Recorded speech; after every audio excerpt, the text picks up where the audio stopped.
আধুনিক হাতুড়িতে পেটানো হচ্ছে লোহা। শ্রম ও সময় সাশ্রয় করা দারুণ এই উদ্ভাবন করেছেন মাত্র ক্লাস 3 পর্যন্ত পড়া তপু মণ্ডল। ইউটিউবে বিদেশের ভিডিও দেখে তার মনে চিন্তা আসে এই লোহা পেটানোর মেশিন বানানোর। বাইরের দেশে আর কি হাতে পিটায় না, তারা মেশিনের মাধ্যমে পিটায়।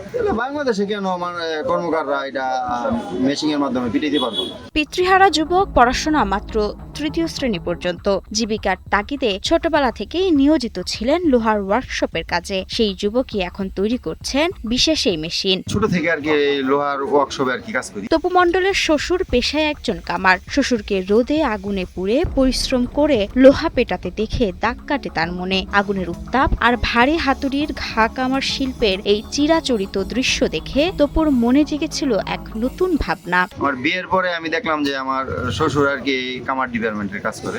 2017 থেকে 18 সালের দিকে তপু ও তার শ্বশুর মিলে দেশি কাঁচামাল দিয়ে বাংলাদেশে প্রথমবারের মতো তৈরি করেন বিদ্যুৎ চালিত অটোমেটিক মিনি হ্যামারিং মেশিন। যে কাজ করতে 3 জন কামারের সারাদিন কেটে যেত, এখন এই মেশিনে তা হয়ে যায় মাত্র 2 থেকে 3 ঘন্টায়। 3 জন 4 জনে মিলে আর কি এই লোহাটা পিটাইতে হয় হাতুড় দিয়ে। 3 জন 4 জনে মিলে একজনে কাজ করে, 4 জন 5 জনে মিলে পিটায়। কাঁসা পিতলের যারা কাজ করে তাদের জন্য খুব ভালো। গেলে কাঁসা পিতলের ওটা আরো 10 জন লোক লাগে।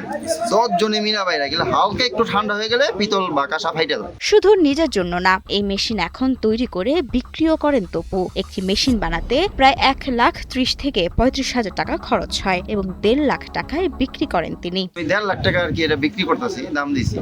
মোটামুটি আপনার 1,35,000 টাকার মতো আমার খরচ হয়। বিদ্যুৎ চালিত এই আধুনিক মেশিন ব্যবহারের ফলে কৃষিকাজের প্রয়োজনীয় দা, কাঁচি, কুড়াল তৈরি হচ্ছে দ্রুত ও সহজে। ঢাকা থেকেই প্রয়োজনীয় পার্টস জোগাড় করে নিজেই তৈরি করেন পুরো মেকানিজম। তপুর তৈরি এই মেশিন আজ সাড়া ফেলেছে দেশ জুড়ে। পাবনা, বরিশাল, লালমনিরহাট, পঞ্চগড় কিংবা চট্টগ্রাম দেশের বহু জেলা থেকে অর্ডারও পাচ্ছেন তপু।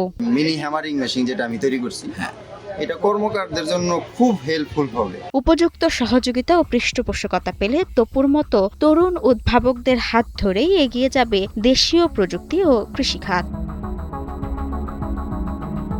মাহমুদা মুন্নি, ৭১।